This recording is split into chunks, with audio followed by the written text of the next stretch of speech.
നമ്മുടെ ജീവിതത്തിൽ എല്ലാവിധമായ ഹൈറും ബറക്കത്തും ദായിമാക്കി നൽകി അനുഗ്രഹിക്കുമാറാകട്ടെ.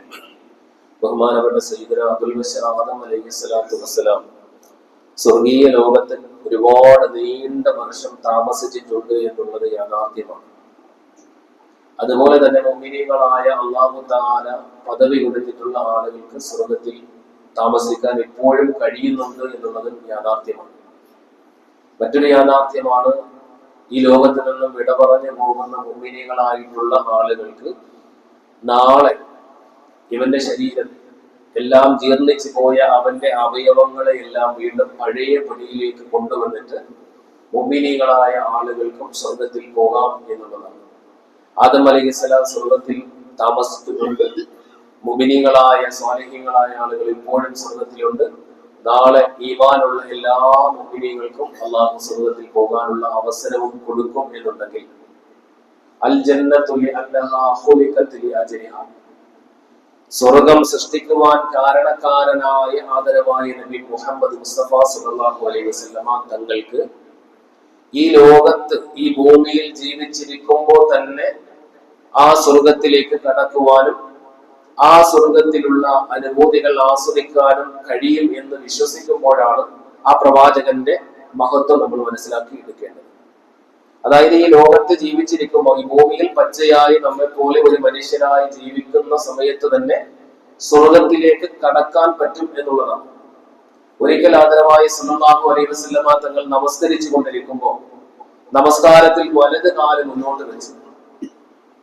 മുന്നോട്ട് വെച്ച കാല് കുറച്ചു കഴിഞ്ഞ് നേരെ പിന്നിലേക്ക് എടുത്തു.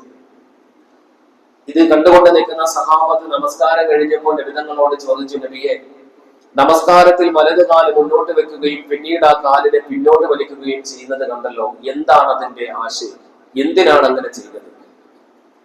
അപ്പോൾ നബി സല്ലല്ലാഹു അലൈഹി വസല്ലം സഹാബത്തിനോട് പറഞ്ഞു, സഹാബത്തെ, ഞാൻ നമസ്കരിച്ചു കൊണ്ടിരുന്നപ്പോൾ എന്റെ മുന്നിൽ സ്വർഗത്തിനെ കാണിച്ചു. എന്റെ മുന്നിൽ സ്വർഗം ഉണ്ടായിരുന്നു. അള്ളാഹു എന്റെ മുന്നിലേക്ക് സ്വർഗം കാണിച്ചു തന്നു. ആ സ്വർഗത്തിലെ ഒരു മരം ഞാൻ കണ്ടു. ആ മരത്തിൽ ധാരാളം പഴങ്ങളുണ്ട്. ആ പഴങ്ങളുടെ വാസനയും സൗന്ദര്യവും അതിന്റെ മാധുര്യവും ഒക്കെ എന്റെ ഉള്ളിലേക്ക് ഇങ്ങനെ കടന്നു വന്നു. ആ പഴത്തിന്റെ സൗന്ദര്യവും മറ്റുമൊക്കെ കണ്ടപ്പോൾ അതിൽ നിന്നും ഒരു പഴം പറിച്ചെടുക്കണമെന്ന് എനിക്ക് തോന്നി. അങ്ങനെ ഒരു പഴം പറിക്കുവാൻ, അതായത് ഭൂമിയിൽ നിൽക്കുന്ന നബി സല്ലല്ലാഹു അലൈഹി വസല്ലമ തങ്ങൾ വലത് കാലെടുത്ത് വെക്കുന്നത് സ്വർഗത്തിലേക്കാണ്. ഈ കാലെടുത്ത് മുന്നിലേക്ക് വെച്ചപ്പോൾ ഞാൻ പെട്ടെന്ന് ആലോചിച്ചു പോയി, ഈ ഒരു പഴം പറിച്ചുകൊണ്ട് ഞാൻ വന്നാൽ എന്റെ അനുയായികളായ നിങ്ങൾ ഒരു പക്ഷെ പിൽക്കാലത്ത് ആ പഴത്തിന്റെ പേരിൽ തമ്മിലടിക്കുമോ എന്നുള്ളൊരു പേടി എനിക്കുണ്ടായത് കൊണ്ട് ഞാൻ ആ പഴം പറിക്കാതെ തിരിച്ച് പോന്നു എന്ന് ആദരവായ നബി മുഹമ്മദ് മുസ്തഫ സല്ലല്ലാഹു അലൈഹി വസല്ലം. അപ്പൊ ഭൂമിയിൽ നിന്നുകൊണ്ട് തന്നെ നബിതങ്ങൾക്ക് സ്വർഗത്തിലേക്ക് കാലെടുത്ത് വെക്കാൻ കഴിയും എന്നുള്ളതാണ്. അതാണ് ഒരു മുഅ്മിനെ സംബന്ധിച്ചിടത്തോളം അതിന് കഴിയും എന്നുള്ള ആ ഒരു വിശ്വാസം നമുക്കുണ്ടാകണം.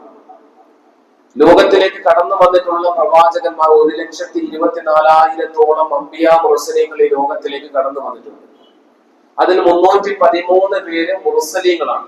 മുർസലീങ്ങൾ എന്ന് പറഞ്ഞാൽ സ്വന്തമായിട്ട് ശരീഅത്ത് നിയമം, ഇവിടെ മുഹമ്മദ് നബി സല്ലല്ലാഹു അലൈഹി വസല്ലം തങ്ങൾക്ക് ഇസ്ലാം എന്നുള്ള ആ ഒരു ശരീഅത്തിനെ നിയമമാക്കി കൊടുത്തതുപോലെ 313 പ്രവാചകന്മാർക്ക് ശറഅ് സ്വന്തമായി കൊടുത്തിട്ടുള്ള പ്രവാചകന്മാർ. അതിൽ 5 പേർ ഉലുൽ അസ്മുകളുണ്ട്. ഈ 313-ൽ ഏറ്റവും പ്രാധാന്യമുള്ള 5 പേരുണ്ട്. ഈ 5 പേരിലും 5 പേര് ബഹുമാനപ്പെട്ട, നമുക്കറിയാം, നൂഹ് നബി അലൈഹിസ്സലാം, ഇബ്രാഹിം നബി അലൈഹിസ്സലാം, മൂസാ നബി, ഈസാ നബി, മുഹമ്മദ് മുസ്തഫ, ഈ 5 പേരാണ്. അപ്പൊ ഈ 5 പേരിലും പെട്ടിട്ടില്ലാത്ത, 313 മുർസലീങ്ങളിലും പെട്ടിട്ടില്ലാത്ത, സ്വന്തമായിട്ടൊരു ശരീഅത്ത് നിയമങ്ങൾ കൊടുക്കപ്പെട്ടിട്ടില്ലാത്ത, ഒരു കിതാബോ ഏടോ കൊടുക്കപ്പെട്ടിട്ടില്ലാത്ത ഒരു സാധാരണ നബിയാണ് ആദം നബി അലൈഹിസ്സലാത്തു വസ്സലാം. ഈ ആദം നബി അലൈഹിസ്സലാത്തു വസ്സലാമിക്ക് സ്വർഗത്തിൽ താമസിക്കാൻ കഴിഞ്ഞിട്ടുണ്ട് എങ്കിൽ ആദം നബി അലൈഹിസ്സലാമിന്റെ സന്താന പരമ്പരയിൽ, അതായത് 1,24,000-ഓളം വരുന്ന അള്ളാഹുവിന്റെ പ്രിയപ്പെട്ട നബിമാർ, 313 മുർസലീങ്ങൾ, അതുപോലെ തന്നെ ഉലുൽ അസ്മുകൾ, ഇവരിലെല്ലാം ഏറ്റവും കൂടുതൽ മഹത്വമുള്ള നബി സല്ലല്ലാഹു അലൈഹി വസല്ലമ തങ്ങൾക്ക് ആ സ്വർഗത്തിലേക്ക് കടന്നു പോകാൻ കഴിയും എന്നുള്ളതാണ്. അതാണ് മിഅ്റാജ് നമുക്ക് നൽകുന്ന ആ ഒരു അത്ഭുതം. അതായത് സ്വർഗത്തിൽ നിന്നും ഭൂമിയിലേക്ക് ഇറങ്ങി വന്ന ആദം അലൈഹിസ്സലാം ഒരു പരിക്കുകളും ഇല്ലാതെ ഭൂമിയിലേക്ക് വന്നു. ഒന്ന് ആലോചിച്ച് നോക്കൂ. ഈ ഒരു സാധനം മുകളിലേക്ക് പോകൽ വലിയ പ്രയാസമില്ല, താഴേക്ക് ഇറങ്ങുമ്പോഴാണ് അതിന് നമ്മൾ കരുതൽ കൊടുക്കേണ്ടത്. ആദം അലൈഹിസ്സലാം സ്വർഗലോകത്ത് നിന്നും ഭൂമിയിലേക്ക് വന്ന് വീണിട്ട് ഒരു പരിക്കും ആദം നബിക്ക് പറ്റിയിട്ടില്ല. അപ്പൊ ഇറങ്ങി വരൽ ആണ് ഏറ്റവും കൂടുതൽ പ്രയാസമുള്ളത്. അപ്പൊ ആ പ്രയാസമുള്ള ദൗത്യം നിർവഹിക്കുവാൻ കേവലം ഒരു നബിയാകുന്ന ആദം അലൈഹിസ്സലാമിന് ഒരു പരിക്കുമില്ലാതെ കഴിഞ്ഞിട്ടുണ്ട് എങ്കിൽ കയറി പോകുവാൻ ഈ ലോകത്തെ ഏറ്റവും കരുത്തുറ്റ സൃഷ്ടിയായ ആദരവായ നബി സല്ലല്ലാഹു അലൈഹി വസല്ലമ തങ്ങൾക്ക് കഴിയുമെന്നുള്ളതാണ്. മാത്രമല്ല ആദം നബി അലൈഹിസ്സലാത്തു വസ്സലാം ഇറങ്ങി വന്ന ആ പാസേജ് ഇന്നും അടഞ്ഞിട്ടില്ല. അസ്വർഗത്തിൽ നിന്ന് വന്ന വഴി ഇന്നും അവിടെ നിലനിൽക്കുമ്പോൾ വന്ന വഴിയിലൂടെ നബി സല്ലല്ലാഹു അലൈഹി വസല്ലമ തങ്ങൾക്ക് മുകളിലേക്ക് കടന്നു പോകുന്നതിന് യാതൊരു പ്രയാസവുമില്ല. അത് പ്രവാചകനെ കൊണ്ട് കഴിയും. അല്ലെങ്കിൽ അല്ലാഹു സുബ്ഹാനഹു വ തആലയ്ക്ക് ആ മിഅ്റാജിന് വേണ്ടിയിട്ട് ആദം ഇറങ്ങി വന്ന അലൈഹിസ്സലാം ഇറങ്ങി വന്ന ആ പാസേജിലൂടെ മുകളിലേക്ക് കടത്തിക്കൊണ്ടു പോകാൻ കഴിയും എന്ന് നമ്മൾ വിശ്വസിക്കുക. അള്ളാഹു നമുക്ക് തൗഫീഖ് നൽകി അനുഗ്രഹിക്കുമാറാകട്ടെ.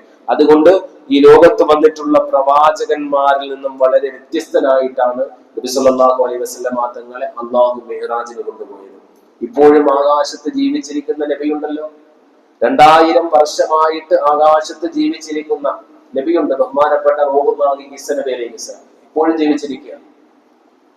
ഒരു ഉലുൽ അസ്മുകളിൽ 4ാം സ്ഥാനക്കാരൻ മാത്രമാണ് ബഹുമാനപ്പെട്ട ഈസാ നബി അലൈഹിസ്സലാം. അതിൽ 1ാം സ്ഥാനക്കാരനാണ് മുഹമ്മദ് മുസ്തഫ സല്ലല്ലാഹു അലൈഹി വസല്ലം. അപ്പോ 4ാം സ്ഥാനക്കാരനായ ഈസാ നബി അലൈഹിസ്സലാം 2ാം ആകാശത്ത് ജീവിച്ചിരിക്കുന്നുണ്ട്. അതുപോലെ തന്നെ മൂസാ നബി അലൈഹിസ്സലാം, നമുക്കറിയാം മിഅ്റാജിന് പോയിട്ട് വന്നപ്പോൾ നബി സല്ലല്ലാഹു അലൈഹി വസല്ലമ തങ്ങൾ 5ാം ആകാശത്ത് വെച്ച് കണ്ട മൂസാ നബി അലൈഹിസ്സലാം. അപ്പൊ മൂസാ നബിക്ക് 5ാം ആകാശത്തിലേക്ക് കടന്നു പോകാൻ കഴിയുമെന്നുണ്ടെങ്കിൽ ഈസാ നബി അലൈഹിസ്സലാമിന് 2000 വർഷമായിട്ട് 2ാം ആകാശത്ത് ജീവിക്കാൻ കഴിയുന്നുണ്ട് എങ്കിൽ ആദരവായ നബി സല്ലല്ലാഹു അലൈഹി വസല്ലമ തങ്ങൾക്ക് ഈ 7 ആകാശങ്ങളെയും താണ്ടി അള്ളാഹുവിന്റെ സമീപത്തേക്ക് പോകാൻ കഴിയും എന്നുള്ളതാണ്. അള്ളാഹു സുബ്ഹാനഹു വ തആല നമുക്കെല്ലാം നാഫിയായ ഇൽമുകൾ നൽകി അനുഗ്രഹിക്കുമാറാകട്ടെ. വാഖിറു ദഅ്വാനാ അൽഹംദുലില്ലാഹി റബ്ബിൽ ആലമീൻ. അസ്സലാമു അലൈക്കും വറഹ്മത്തുള്ളാഹി.